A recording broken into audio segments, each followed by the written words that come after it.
Hello guys, তো কেমন আছেন? আশা করি খুবই ভালো আছেন। তো আজকের রেসিপিটা হচ্ছে বেগুন দিয়ে ডিম ভাজা। তো এটা জাস্ট রুটি পরোটার সঙ্গে খেতে খুব সুন্দর লাগবে, তাই ভাবলাম বানিয়ে আপনাদের সাথে শেয়ার করি। যারা রুটি খেতে পছন্দ করেন তো এরকম একটা রেসিপি বানাতে পারেন বাড়িতে, খুব সুন্দর লাগবে। তো কিভাবে বানাচ্ছি স্কিপ না করে ভিডিওটা দেখুন। প্রথমে তেল দিয়ে দিয়েছি কড়াইয়ের মধ্যে, তার মধ্যে দিয়ে দিয়েছি পেঁয়াজ কুচি।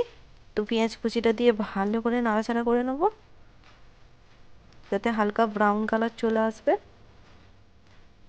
তেলের মধ্যে ভালো করে ভেজে নিতে হবে পেঁয়াজটাকে। এবার দিয়ে দেবো ভালো করে কেটে ধুয়ে রাখা বেগুন।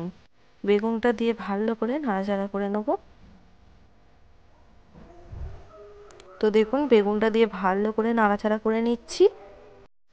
তো দেখুন বন্ধুরা, বেগুনটা ভালোভাবে নাড়াচাড়া করে নিয়ে এক সাইডে সরিয়ে দিচ্ছি। এবার দিয়ে দেবো কিছুটা পরিমাণ সর্ষের তেল। সর্ষের তেলটা বন্ধুরা দিয়েছি। এবার দুটো ডিম ভেঙে দিয়ে দিচ্ছি, ভালোভাবে নাড়াচাড়া করে নিচ্ছি। এবার বেগুনের সঙ্গে দিয়ে ভালো করে মিক্স করে নিচ্ছি।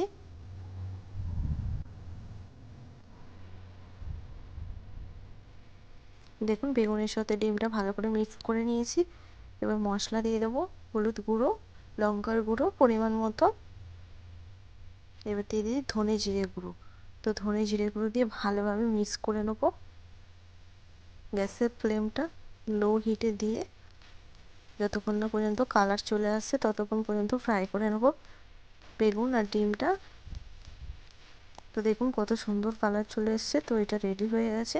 একটা প্লেটের মধ্যে তুলে নেবো। বন্ধুরা চট জলদি বানিয়ে ফেলতে পারেন রুটি কিংবা পরোটা দিয়ে খাবার জন্য। যদি ভালো লেগে থাকে বন্ধুরা রেসিপিটা, দেখুন কত সুন্দর লাগছে। তো বন্ধুরা খেতেও খুব সুন্দর, একবার বানিয়ে খেতে পারেন রুটি পরোটা দিয়ে, খুব সুন্দর লাগবে। যদি ভিডিওটা ভালো লেগে থাকে চ্যানেলটাকে সাবস্ক্রাইব করে পাশে থাকবেন আরও নতুন নতুন ভিডিও দেখার জন্য।